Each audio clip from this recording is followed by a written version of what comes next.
Line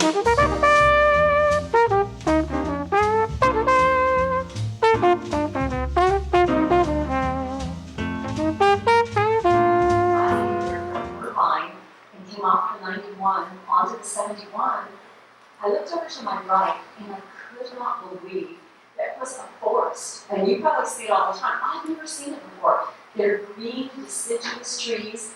I forgot for a moment that I was in Southern California. I mean, it was so amazing. I was like, this is beautiful. I'm so glad they asked me. And then there was this really historic water tower that said Chino Hills. I mean, you don't see things like that in Orange County where I live. It's all new. So anyways, thank you.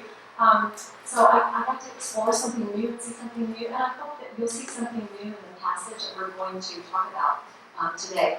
If they put up the verse, I'm going to read it quickly and we'll go through it. Okay. No one can see that. So, as we read the Old Testament, I love the Old Testament. I love the New Testament too. The Old Testament, I think, sometimes can be a little disconcerting because if you're a reader like I am and reading fiction, hey, you know what I love about it is the authors tell you everything. They tell you what the people look like, how tall they are, how they're dressing, what they're thinking. You know, so you feel like you could have that person sitting next to you and you would know them. But in the Old Testament, that's not how it's done. It's a different genre of literature. The writers of the Old Testament hardly ever give you any personal details. They give you a name, maybe, but there's no description. So it can be hard for us to read. So I'll read through it this way, and then we'll talk about it.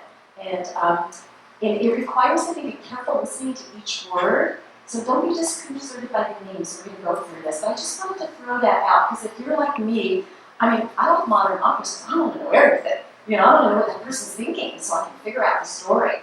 It's a little different with the Old Testament.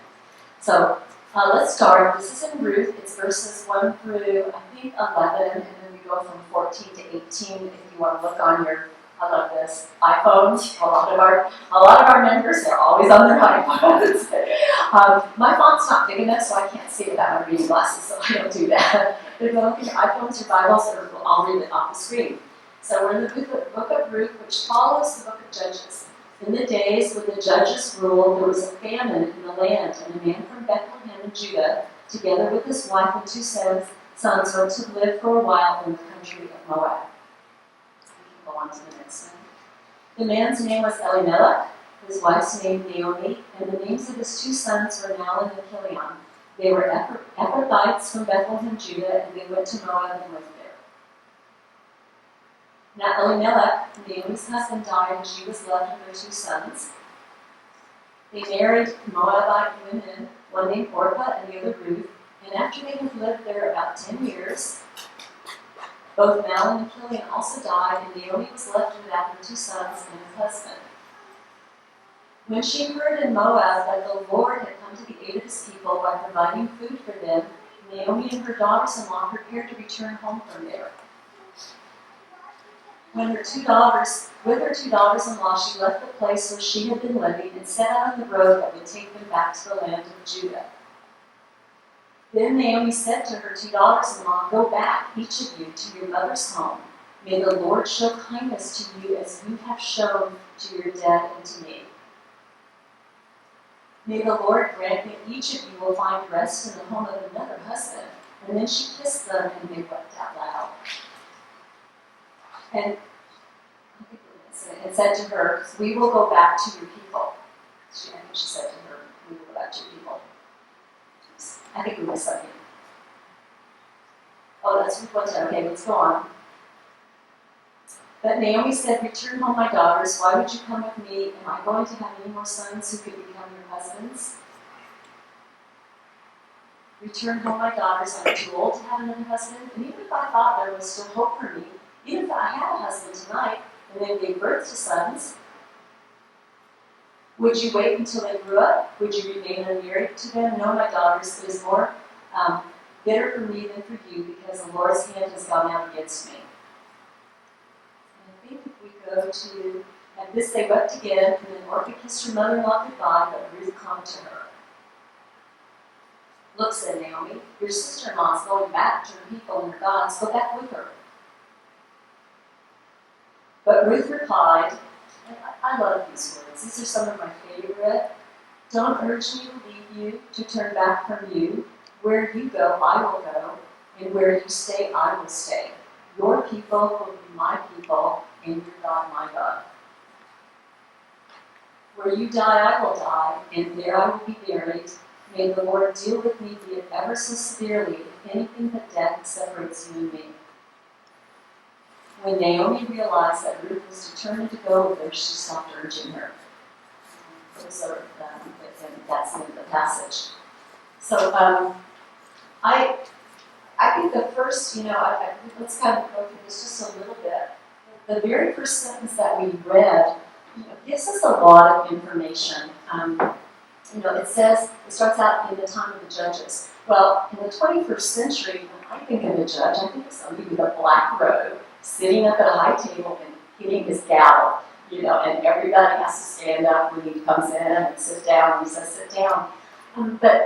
So I think at the time of law and order, that actually wasn't what was happening. During Judges, it was lawlessness. So there was a lot of violence. Nobody could contain it.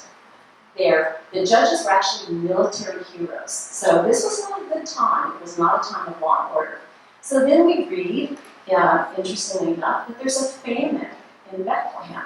Well, to us, as modern readers, we're kind of thinking, what does that mean? Well, to the Israelites and anybody that was listening to this story, as they told this story over and over again, they would get it, because Bethlehem in the Hebrew is Beit Lahem.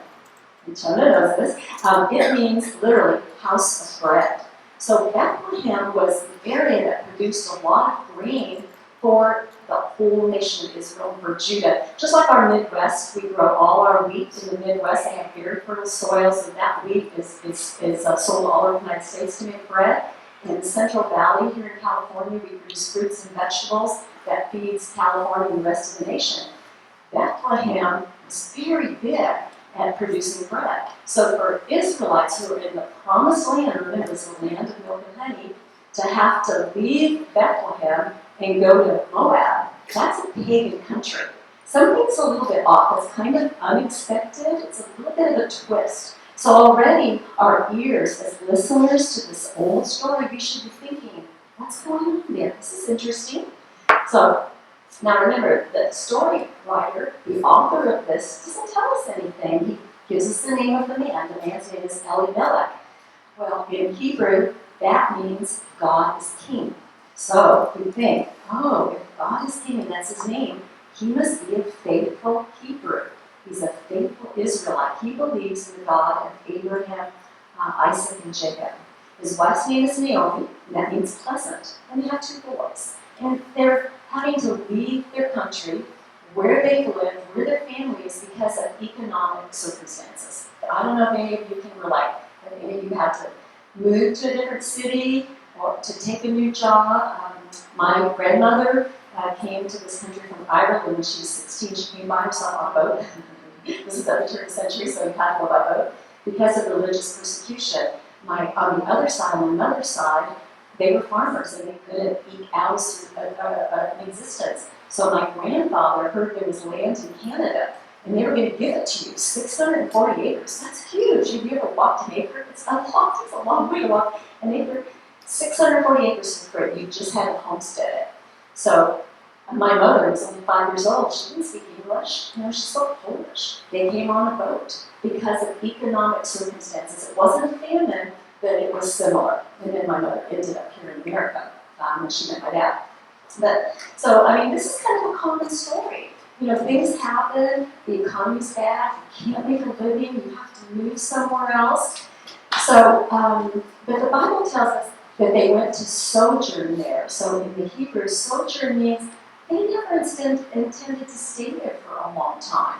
They were just going to be there for a short time, just enough to get some money and feed their family, and they always intended to go back to Bethlehem. So that's the setting of our story, and it's not an uncommon story. I think all of us have had to make changes or move to a house or, move to a different county, a different city for a job, maybe a different country like my grandparents did and my mom did as a child. So that's the setting. So then they get what happens. They get there, and then a tragedy strikes, and Naomi loses her husband. He passes away unexpectedly. So another kind of unexpected event happens, or a reversal. That they're living in Moab, and she has two sons. Well, these sons apparently, we don't know how old they are when they're walking down the road to go to Moab, but they're old enough to get married, and they're looking around and they fall in love with the women that they're near them. And so they get married to two women who are from Moab. Now, the Moab was one of like the 7 countries that the Israelites hated. They detested because they didn't believe in one God. They had a plethora of gods. So it was unusual that these Hebrew men would marry these Moab girls. But that's where the story is. So now here's Naomi. Her husband's not there anymore, but her sons have decided to marry. And she just thought they were going to be there a short time. And 6 months has turned into a year, has turned into 2 years, to 5 years, 10 years. She's been there 10 years. And at that point, something happens to her sons. We don't know what. The writer doesn't tell us, so it's just Naomi and her 2 daughter-in-laws. So that's where we're going to pick up the story. We're going to try to unpack it a little bit, starting at verse 6, if you're looking in your Bibles. So we hear that Naomi is listening. Somehow, even though she's living, it's about a 10-day walk from Bethlehem to Moab, where she's living, and that's by foot, so it takes a long time. She hears that God, the Lord, Yahweh, has provided food in Bethlehem, and she wants to go back to Bethlehem. So she literally turns her back, literally. And her daughter-in-laws, interestingly enough, they want to go with her. So I think in verse 7, they're all starting down the road. And we don't know the preparations that they had to do. We don't know if they had any money. We don't know how they were living. But they're all walking down the road together. And they get to a point, and all of a sudden they stop. And I'm thinking in my mind, that the storyteller doesn't tell us, but I'm thinking in my mind, maybe it's the border of Moab and Judah. So between Moab, where the Moabites lived, and the pagan god, they were pagans, and the gods, many gods were worshipped, and Israel, which is Judah, the part of Israel that she was going to. Maybe it's at that border that all of a sudden she turns to the girls and she said, I gotta go back. You can't come with me. And they've all made preparations and left, and I'm sure the girls are shocked. And they're like, why not? And she basically says, look, my life was hard in Moab. I was a stranger in a strange land. I was a foreigner. I wasn't really welcome. If you come with me into Bethlehem, you're probably going to live a life of poverty. You're going to be ostracized. You're going to be marginalized. I don't know that I can find a husband for you. But if you go back to Moab, to your mother's homes. Now, something's never changed. Your mother's going to find you another husband. You know how women talk. How many times have you go, I know something you got to get your daughter should date my son. You know what I mean? Has that ever happened to you? So I don't think it was any different in the ancient times. And she loves these girls. Now, they're not her daughters, they're her daughter-in-laws.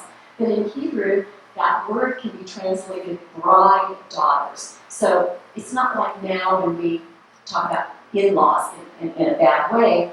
A bride daughter would be somebody that, with a happy occasion and a wedding, that would bring you children. So, there's a sweetness to that word, bride daughter. So she loves these girls, and she's thinking, I don't want them to relive my life in Bethlehem. So she's willing, with her love of them, to send them back. Okay, so this is where the story really gets interesting, and we have to really listen and think. So they're crying, and they're weeping, and they're holding on to her. I don't know if your 2-year-olds ever do this, but when my girls were 2 and they didn't want to leave somewhere, they would literally grab onto my legs, and I would be trying to walk like this. So, because they wouldn't let go. So we get that sense that the women are falling on each other, they're crying, they're wailing, they're weeping, they don't want to say goodbye. And she commands them. I guess at that time the mother-in-law, the mother, the father-in-law, father had authority over the younger generation, and so she commands them to go back. Orpah kisses her goodbye and leaves. So she does the expected thing, because that's where she's going to find another husband. Her family is there, they can help support her. That's security and safety for her. So she does the ordinary thing, it's the expected thing. What's interesting is there's no condemnation for that. The writer of the story, there's no condemnation. So she's doing the ordinary thing, she starts to head back. Ruth, on the other hand, Ruth clings to her, and the word in Hebrew is cleave, and you might think of it as sticky. Like when your child grabs onto your leg and they won't let go, and you're just like, what am I going to do? You can't pry them off. Ruth is clinging to Naomi, and she said that wonderful words. I love those words, where you go, I will go, your God will be my God, your people will be my people. It's so amazing. So Ruth does something very unexpected and something extraordinary. And so you have to ask yourself as a reader or a listener to the story, why? Why would Ruth do this? Orpah was going back to her family. That's a safe thing to do. That's maybe the same thing to do. That's the right thing to do. So why does Ruth hold on to Naomi and say no? So this is me. I have to think, okay, this is a time when they don't have running water in their home, so they have to go out to get water together. And if you're doing a lot of cooking in your house, whoever the cook is in your house, you're you're using water all the time.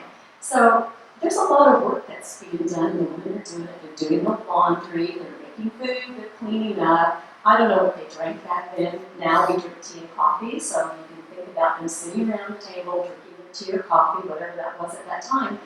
And during that time, I think Naomi was talking to them about her God. I think she couldn't help it. It was just spilling out of her, and she was talking about the God of Abraham, Isaac, and Jacob, Yahweh. And Ruth was listening, and she was telling these amazing stories about this God who was all-powerful, stronger than any God that the Moabites knew or any of the other pagan nations knew. This God was the God, and he protected his people, and he loved his people, and he would not let his people go. He would do anything to keep his people close to him, even if his people were disobedient and didn't always follow his ways. He would stand up to kings and pharaohs. He would not let his people go. And I think that over the time of doing the laundry, bringing in the water, sitting down for dinner, cleaning up the dishes, all the mundane things that you do, that Naomi had been talking about this. And I think that Ruth loved Naomi. And I think that Ruth started to love Naomi's God, hearing about from him probably daily. And we know from the story that we don't hear much about what's happened after the boys are married and they're all kind of living together. But then we hear that Naomi hears that the Lord has provided food in Bethlehem. So somehow, we don't know how, because they don't have telephones, cell phones, newspapers, any of that stuff. We don't know how she hears this from Bethlehem, but she's still in touch somehow. Remember, she's living pretty isolated in a totally different culture. We don't know if they spoke the same language. They certainly have different customs. They probably dressed differently. They may have looked differently. We don't know if their skins were lighter or darker. If it was obvious that, you were from Judah and you were from Moab. We don't know any of that. But somehow she heard that Yahweh was providing for his family and his people again in Bethlehem, and she wanted to go back and reconnect with her people and be back there. Now, she had, and Ruth, I think, in this time, had really gone so much in love with Naomi, but also started to love her God.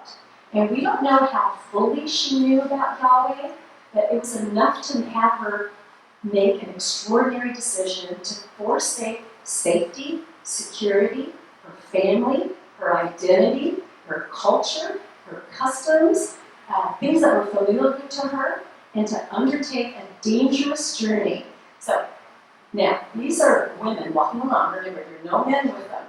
They have to walk, they have to go up. They have to go up and east from Moab, and they're going to walk 7 to 10 days. There's no street lights on these roads. You know, there's no CHP out there patrolling the roads. There's no emergency call boxes on the side of the road. If something happens, there's probably bandits out there. There's a couple of women, defenseless. One's a little older, one's younger. Easy target. We don't know if they're carrying all their valuable possessions or money with them, but we don't know any of that. But it's a dangerous journey. It's long. It's 7, and they have to climb up to 2,000 feet in elevation. So it's kind of arduous. It's not easy.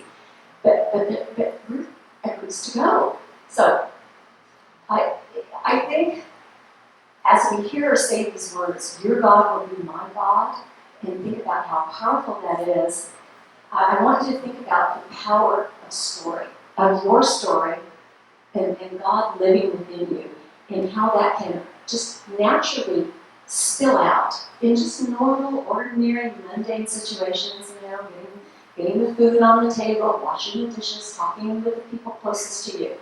And I don't want to romanticize Naomi's life. I mean, the power of living in the story, because Naomi's life is hard. You know, I'm sure, went through feeling hopeless, loneliness, isolation, possibly poverty, difficulty in putting food on the table. So her life, I mean, maybe even tending towards bitterness because of all the things that happened to her.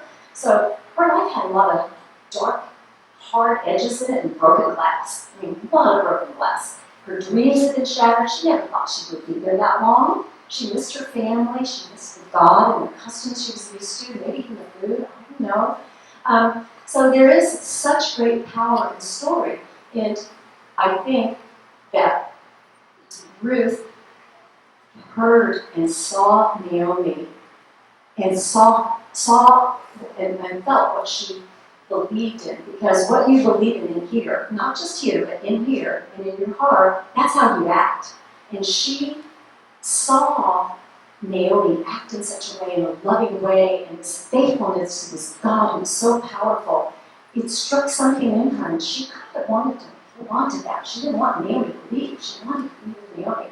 So here's this woman who does such an extraordinary thing, so unexpected, and she's going to go, and she's possibly going to have the same kind of life as Naomi did in Moab. She's going to be ostracized. She's a foreigner. She's a stranger. She's a different religion. People are going to look down on her. It's not going to be an easy life. She may end up never marrying again. And at that time, women who were single or widows had a really hard time of it. They couldn't support themselves. They were way, way below the poverty line. Hopefully they had somebody, some kinsman that would give them some food. So I think this is such a powerful story in terms of, what our beliefs are, and that, what we truly believe and how we act really impacts other people around us. And so I think if I could encourage you that the power of the story you believe in. We all believe in the story. We all believe in some God. It's the true God. To mean it's not these false gods around us that society is constantly throwing in our face. And but we see this wonderful story about the power of God, about strangers in a strange land, about foreigners, about a God who won't let his people go, a God that is providing, interestingly enough, for somebody that's outside the systems. The Moabites aren't part of the chosen people. God is providing. Ruth comes with Naomi. And then, this is a story that's great. So, Ruth then meets this wonderful businessman who's wealthy. And he has such integrity in the marketplace. He's a man of God. He's a man of principle, a man of integrity. And they get married. And they have a son. So Naomi gets a grandchild out of it. And then what happens is that son has a son who has a son. So Ruth, this woman from Moab, who was a pagan, who chose to do something extraordinary and unexpected, and go to Bethlehem with her mother-in-law. She becomes the great-grandmother of a young man named David. Well, David's not just any David. David becomes King David. He is the greatest king of Israel in the ancient world, the greatest king. He unites the kingdoms, he brings peace and prosperity. King David is amazing. He writes the Psalms. He's a man with God's heart. That and Ruth, this pagan woman, is his great-grandmother. Again, the story gets even better because fast forward 1,200 years forward, another young man, another young boy is born, this time again in Bethlehem, and his name in Hebrew is Yeshua, and in English is Jesus. And so Jesus is linked all the way back to Ruth. And it happens again in Bethlehem, which means house of bread in Hebrew.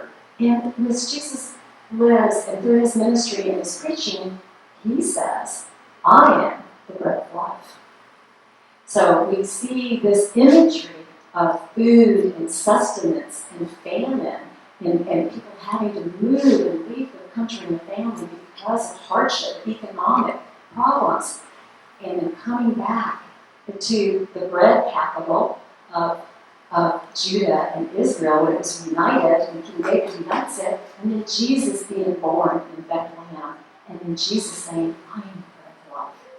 So it's a lot to think about, but it's such a beautiful story, and I thought, it was such a great story as we go into 4th of July, Independence Day, to think about all of us being strangers in a strange world. And where is our citizenship? That our citizenship, yes, we're American citizens, and that's a wonderful thing, but our primary citizenship is in heaven. We serve the one true God, and who was disclosed in the life and the teachings, the ministry, the death, and resurrection of Jesus Christ, the Messiah, the Anointed One. And we can trace the story all the way back to a time of lawlessness, a time of violence, and, there was no law and order. And a couple of women taking a long walk on a dusty road from Moab to Bethlehem. So I just wanted to encourage you to be inspired by this God who doesn't want to let you go. He hasn't changed in all these years. We're 3,000 years later. He's still the God that does not want to let his people go. And he loves you, and he displayed it through his Son, Jesus Christ. And that's the story we live in, the story of life and redemption. Even though we have these problems with economics and things are hard in our circumstance. So I wanted to encourage you today to have a great week, enjoy the 4th of July, and remember what our ultimate citizenship is. It's in heaven through Jesus. Amen.